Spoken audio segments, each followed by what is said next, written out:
school. And when I was in school, I was kind of smart. I was in some of the gifted classes all the way up until middle school, and then I started having some problems in high school because my family was in a kind of a cult type church that was very controlling, and I wasn't allowed to have much of a social life outside of church, and so that really hindered me in school, and I didn't have many friends, and it affected my grades. And then my family owned a construction company, and so when I got in 11th grade and 12th grade, they had a program where you could go to school half the day and then take off half a day to go to work with your family, and you get credit for working with your family like it was a class. And so I did that, and when I was a senior in my 12th grade year, I made it about halfway through the year, but I had failed so many classes that I was going to have to go back and take another year, and I didn't want to do that. And my family, both my parents, were at the age where they needed to get dentures, and so we had a job working for a dentist, remodeling his house, and that was going to pay for their dentures. And so they needed me to work all day long. So I ended up dropping out of school, and I only had about another year, and I would have graduated. But I ended up taking a high school equivalency test and getting a general diploma from the state about a year later. And it was really one of the worst mistakes I ever made because over here people look at a high school diploma like it's better than a general education diploma. And I didn't go to college right away. I waited a couple of years until me and my wife were dating at the time. And so I enrolled in college, and I was working two jobs, and I was taking really too many hours of college because it was the first time I had done it, and it was too much work, and so I had to drop a couple of classes. And back then, this was in 1992. Did you ever watch the movie Animal House, where it shows how college is like a big party and everything, and just Yeah. alcohol and drugs? Well, back in the 90s, it was like that.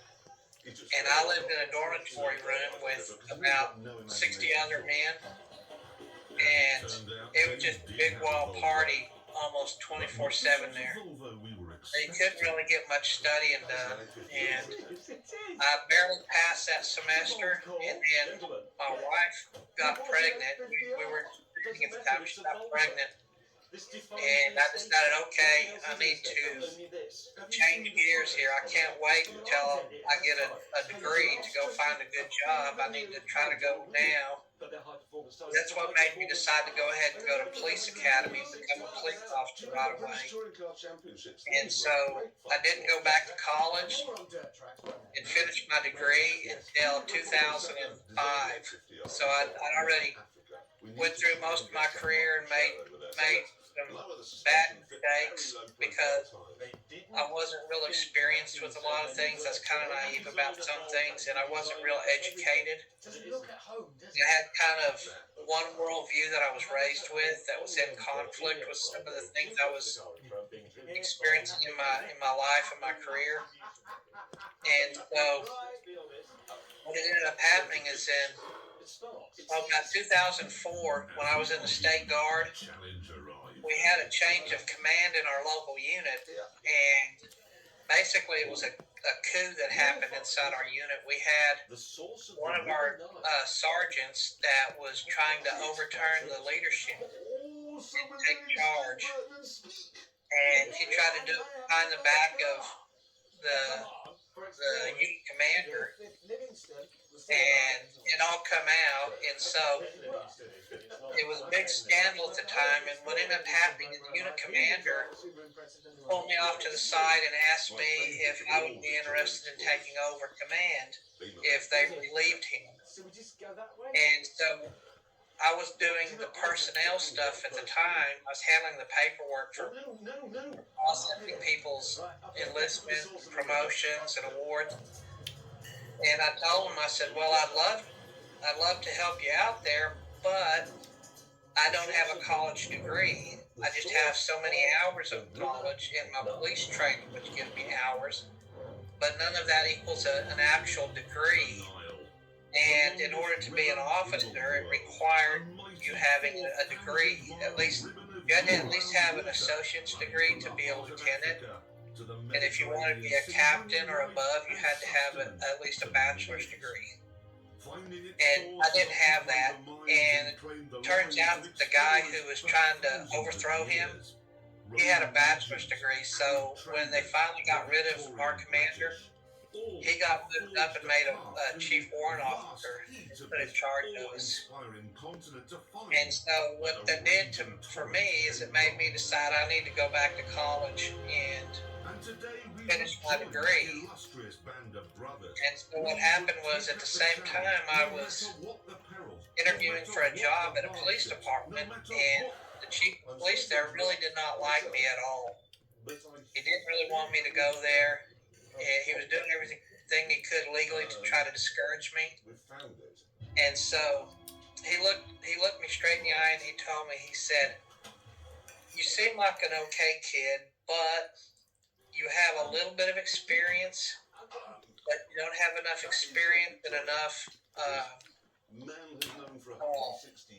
confidence in yourself for us to be able to just put you out working as a police officer.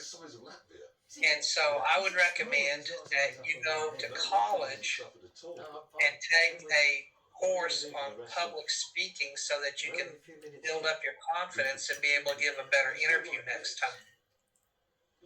So I was hurt and upset and pissed off about it.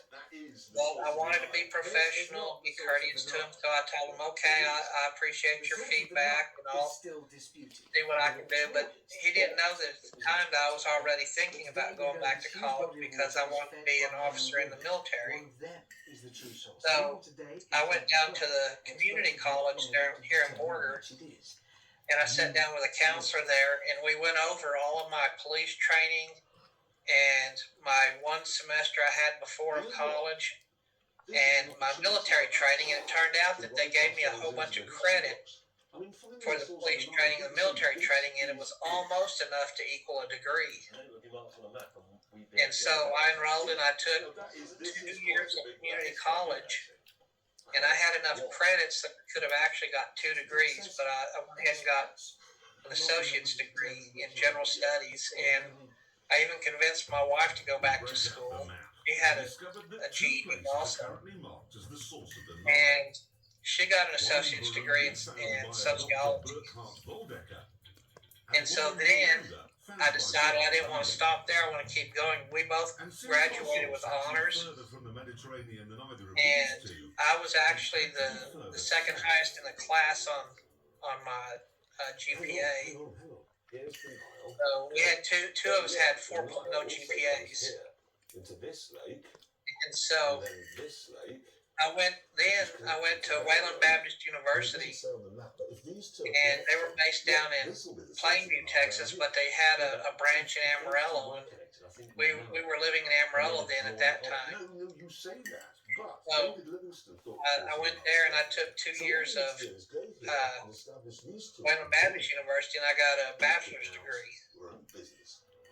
And so I can tell you that in 1992, when I was 21 years old, I was not as serious of a student or as good a student then. I wasn't mature as what I was when I went back in 2005 when I was 34. Fucking hell. That was up. And you know,